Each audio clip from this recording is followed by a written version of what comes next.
The Padres' Manny Machado getting ready as San Diego plays host to the AL Central first place Twins. One of the many games you'll see coming up on Baseball Night in America. As July comes to a close, baseball's playoff races are starting to heat up. The Padres are in the thick of the NL wildcard chase and hungry to return to the postseason.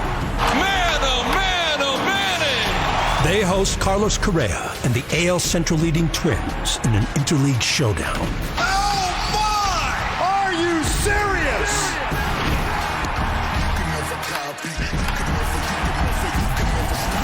The star-studded Cardinals have their sights set on October. Goldschmidt hits it out to left, and this will do it. Meanwhile, in the nation's capital, all eyes are on Juan Soto as the trade deadline looms. Will this be his final farewell in D.C.? Kyle Schwarber and the Phillies are quietly keeping pace in the NL playoff picture. That ball is absolutely crushed. Philly travels to Pittsburgh to take on the Pirates. All the action starts right now on Fox.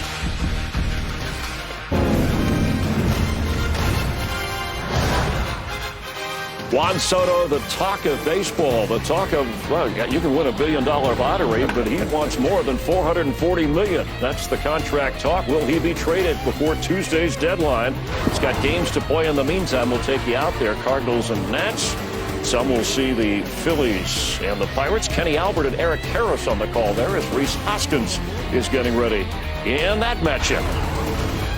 We welcome you to Fox Baseball Night in America, presented by Geico in our brief pre-race show. Hi, how are you? Coming to you from our studios in Los Angeles here. Frank Thomas, the Hall of Famer, Big Hurt. I'm Chris Myers. Out to your game in a moment. First, let's check on some highlights going on already.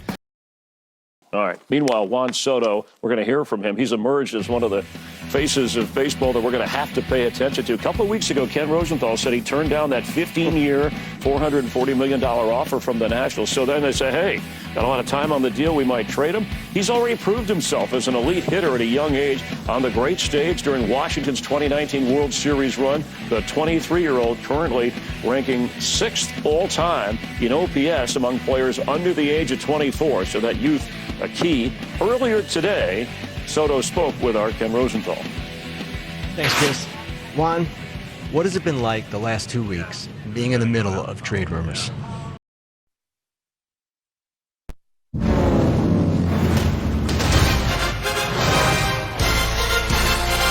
Baseball Night in America brings us to our nation's capital on a gorgeous night. Temperatures just under 90 degrees. The St. Louis Cardinals right now 3 games outside of first of the Central, currently holding the 3rd wild card spot in the National League. And the fighting Juan Soto's for how much longer? Time will tell. Well, who knows who might be on the move for the Nationals coming up on Tuesday at the trade deadline. And of course, on the St. Louis side, Nolan Arenado, one of the game's best over at third base.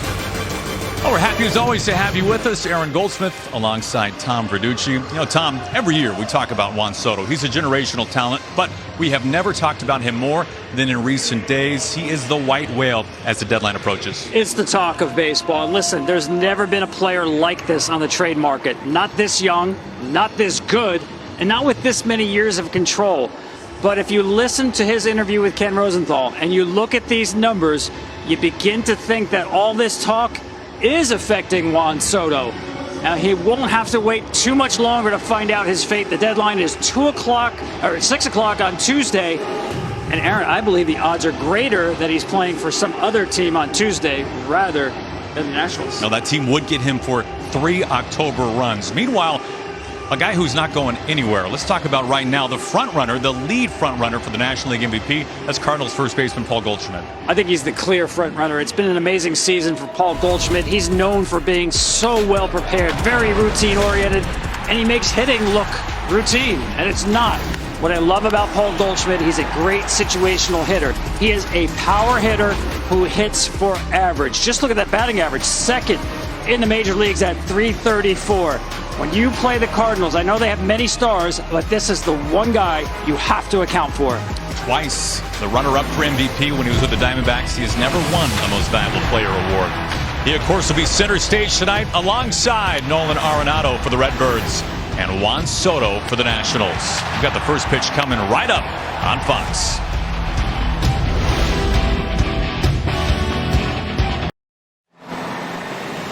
What a gorgeous night here in D.C. 86 degrees, and I think the locals would take 38% humidity any day of the week this time of year, Tom. Sign me up. It is beautiful. Perfect night for baseball. Now they're making their way through the turnstiles. A lot of Cardinals fans have made the trip from the Show Me State here to our nation's capital. As we get to that Redbirds starting lineup, Dylan Carlson leads things off once again. Tyler O'Neill trying to get his season turned around. We talked about Paul Goldschmidt already. Second of the majors in average and on base. Nolan Arenado approaching the 20 homer mark, batting .293 on the year. Gorman and Nootbaar homered in back-to-back at-bats last night.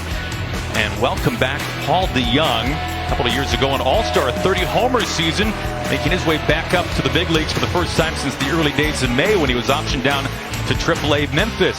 Kisner and then Tommy Edman rounding out the order for the Cardinals tonight. Well, it's been a late change, a somewhat late change up on the mound for the Nationals. The scheduled starter, Fetty, was scratched. He's been pushed on the injured list. So Paulo Espino on regular rest will get the ball tonight for the Nats. Well, you're a fan of music of the 70s and 80s, right?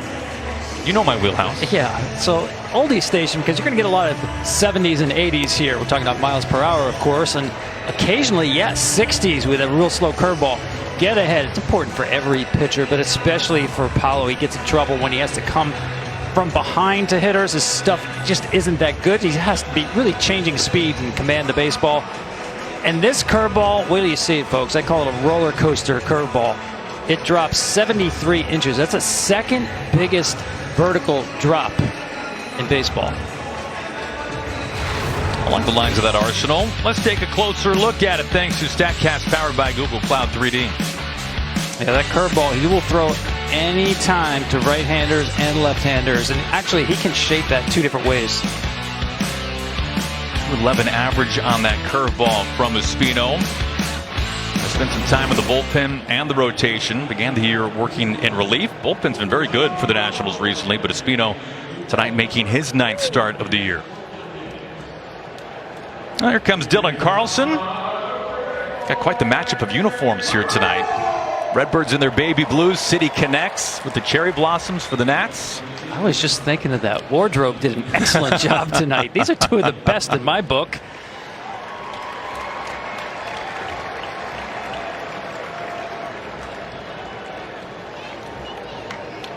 The City Connects draw some controversy, but when we talked to Davey Martinez today, he made it sound like the players, they love putting the pink on. They do love it.